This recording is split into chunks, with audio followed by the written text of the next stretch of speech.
Hey all, this is InnoIso. I just wanted to do a quick look at this, the MacBook Pro 2019, which happened to come across my desk. I'm not going to do a full review because this is not a new product, I'm not a MacBook channel, and generally I don't think it's worth the time. But I'd love to see what you think about this sort of format of a short form video down in the comments. The MacBook Pro 2019 had its own bit of controversy when it came around. It had its own gate in the whole Throttlegate scandal, which was its inability to cool the chip that actually was contained in it, and therefore it was in a consistent state of throttling instead of operating at consistent clock speeds. Now, looking back on this has become relatively common among a lot of different laptops. It's not really too unique to the MacBook, but what really made this interesting is there were several instances where the i9 processor would actually perform worse than the i7 because of its inability to cool the significantly hotter chip that was the i9. Now, here in 2022, it really doesn't matter all that much. If you're still using this device, then probably you're very aware of how difficult it is to cool this sort of processor and how hot this laptop gets. Personally, when I was getting it set up in the first place, I realized just how hot my lap was getting and how loud the fans were pretty quickly. This doesn't have the same sort of efficiency that more modern chips do, especially any sort of Apple Silicon chips. But before we jump into that too much, I want to just talk about my experience of opening this up and setting this up. It is still kind of staggering to me how even a laptop from over 3 years ago still looks very, very impressive today. The display is incredible, the keyboard and trackpad just look so good, the whole design is very consistent. Now, it's lost a little bit of its luster in that lifting up the screen, ironically, it kind of sticks when you first lift it up, and it doesn't seem like it's because of any sort of mechanical reason. It seems just because the hinge itself is not quite as smooth as beforehand. And outside of that, this really stands out as a very, very pretty laptop. It's just a little disappointing that it's kind of gone the way of the dinosaur. The newer MacBooks do have a relatively similar design, so it's not gone, but frankly, I don't know why you would opt for something like this over a newer chip. Obviously, you're going to be able to get this at a significantly discounted price relative to those newer chips, but frankly, I don't think Apple's going to go about really supporting their Intel-based laptops for all that much longer in terms of new development. They will continue to make their software more and more efficient when it comes to Apple Silicon, but won't really stop to think about those of us, or those of you, that are still stuck on Intel. Now, obviously, macOS is going to continue to keep updated, so this is going to have a modern operating system, but I just don't think it's going to be nearly as tailored towards a modern experience relative to that you get on Apple Silicon. Now, ironically enough, I'm still sure that there's a lot of people that would opt for this sort of system over Apple Silicon because this still supports every software out there. Apple Silicon does support most x86-based software through a translation layer that is Rosetta 2, but frankly, if you want natively running software, then you probably should opt for this. Ironically enough, more recently I talked to my own IT department around their thought process on whether they buy the newer MacBook systems for those of us at the company that still use MacBooks, and ironically enough, they were able to switch to the newer MacBook systems even though they had some uncertainty in the first place whether they would be able to run all legacy software on it, and thankfully they were able to do so. So I don't think that's going to be the case with others. I mean, if you are, for example, a software developer that relies on very specific x86-based software, maybe running in Rosetta is not going to be the right solution for you. But I'm not quite sure. So let me know down in the comments if you're that type of person and you are somehow having to hold on to the antiquated x86-based, Intel-based MacBooks.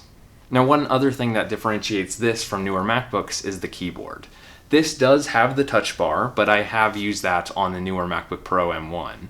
This is the older style touch bar that didn't have a dedicated escape key, which I could tell would probably anger a lot of people, as it really angered me in the last few weeks of using it. It seems to me that Apple has just given up on the touch bar, and it's not that it was a bad idea in the first place. Frankly, I think there's a good place for a dynamic sort of input structure that is more similar to a touch screen. But Frankly, if you are not going to add a touchscreen, then a touch bar is probably the next best thing. The problem, I think, lies in the fact that Apple designed it and not some other manufacturer, like, say, Microsoft. I think Apple has a tendency to really lock down a lot of their software and really restrict you to very, very certain solutions for things, whereas a Microsoft or a Google or a Samsung might do something different in giving you the keys to build whatever you want on it. And I think the touch bar is just asking for very, very custom, cool software that anyone could hypothetically design. Now, there are some cool examples of things and features that people have offered on the touch bar, a lot more meme status than actual functional designs, but I took a few minutes to give it a shot to see if I could build my own touch bar software. And most of the documentation that I found myself butting up against was instead that the touch bar is designated to add functionality to existing programs. So Adobe could basically customize what their touch bar could do within Adobe Creative Cloud applications, rather than some third party like me designing a custom touch bar for Adobe Creative Cloud applications.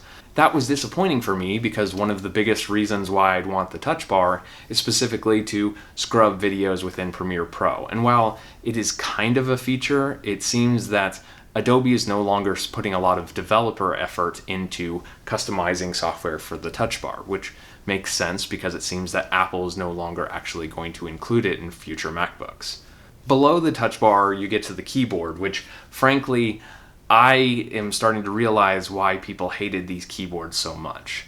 When I reviewed the MacBook Pro 2017 years and years ago, I actually really liked the keyboard in that it offered a different typing experience, and I kind of liked the short throw keys, but not for long typing sessions. And now going back to it from a more modern MacBook keyboard, I understand why most Apple fans were ready to move on. This keyboard thankfully hasn't had any sort of issues with keys getting pushed down or any sort of specks of dust being underneath any keys, causing to multiple keystrokes, but enough people had those problems that a class action lawsuit was opened up against Apple regarding that problem. The last thing that came to mind when I was checking out this product is that Apple doesn't really make a solution for those who want a full-featured 15-inch laptop that don't want to pay $2,000. Now with the MacBook Pro lineup, the MacBook Pro 2021 lineup, you're stuck with paying $2,000 to start for a 14-inch laptop, and there's no 15-inch solution for those who want to spend less. That's disappointing, but it's not a new thing to Apple. The reason why I bring this up is now you can get these Intel MacBooks from a couple years ago for substantially less, and that's $800 to $1,100 range depending on how far back you go. That might be a solution for some people, but I wouldn't really recommend it, and you might just have to stick with either shelling out the money for a larger 14-inch MacBook or instead just going for the 13-inch and spending a little bit less. When the M2 processor comes around, I would love for Apple to create an M1 lineup for MacBooks where they had a true MacBook, no longer a MacBook Pro or Air, but something at, like, call it a $799 price point for many people to buy in at, or a 15-inch model like this for, call it $1,099.